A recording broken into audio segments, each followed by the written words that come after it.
Hello everyone, my name is Miss Wilder and welcome to class. Today we are going to be learning about these 6 different types of kingdoms. The essential questions that we are going to be covering is 1. How do we classify organisms? 2. Why do we classify organisms? And 3. What characteristics are used to classify organisms? Let's begin. Alrighty, let's get started.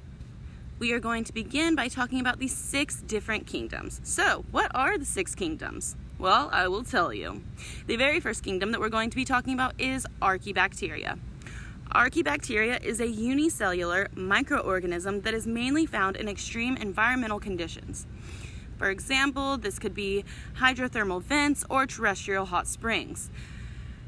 So the likelihood of finding Archaebacteria in anywhere else besides an extreme environment is very unlikely. The second kingdom is Eubacteria.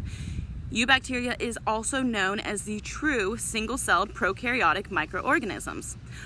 All of bacteria fall under the term Eubacteria except for Archaebacteria. Protista. Protista is a large grouping that is comprised mostly of single-celled organisms. For example, protozoa, simple algae, and fungi. Fungi are multicellular eukaryotic organisms that are autotrophs. An example of fungi would include mushrooms, molds, and yeasts. Plantae includes all plants. They're eukaryotic, multicellular, and autotrophic organisms. And lastly, Animalia is a basic group of living things that is comprised of all multicellular animals. Alright guys, let's test your vocabulary. Right now I have boxes covering up the vocab terms, but as we go along, I'm going to drag the boxes away and it will reveal the definitions. So our first term we're going to be looking at is prokaryotic. Prokaryotic is single-celled organisms with loop DNA. Some examples of this would be bacteria and archaea. Eukaryotic is membrane-bound organelles and they have a nucleus. Some examples where you would find eukaryotic cells would be in humans and animals. Autotroph. Autotroph means that they make their own food, like fungi and plants. However, heterotroph is when organisms eat mainly plants or other organisms.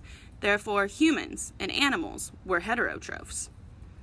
Sexual reproduction involves 2 parents and produces offspring that is genetically unique.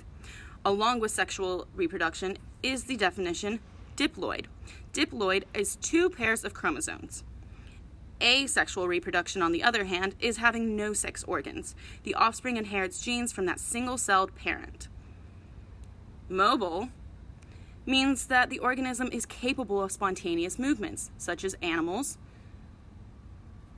And immobile means that the organism is incapable of moving, such as plants and fungi which are planted into the ground. At the bottom, you will see a link to a YouTube video to watch the Amoeba Sisters. Go ahead and watch that 7-minute long video and take 4 notes that you believe are the most important. Picture this. Lastly, I want y'all to be able to visualize the 6 kingdoms and some examples of each of the kingdoms. So, let's begin. So, we are going to begin looking at the top image up in the left-hand corner, and you are going to start to realize that this is Archaebacteria.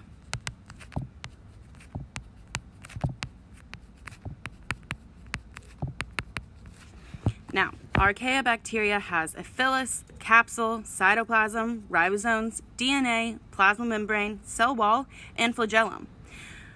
On the right hand of the screen, right next to Archaebacteria, you'll see another picture that looks awfully similar. However, it's a little bit different. This is Eubacteria. Now, Eubacteria has flagellae, not just one flagellum. Below Archaebacteria, you will see Protista. Now, I know these next 3 images are probably pretty self-explanatory, but we're still going to go through them. We have Animalia, Plantae, and fungi.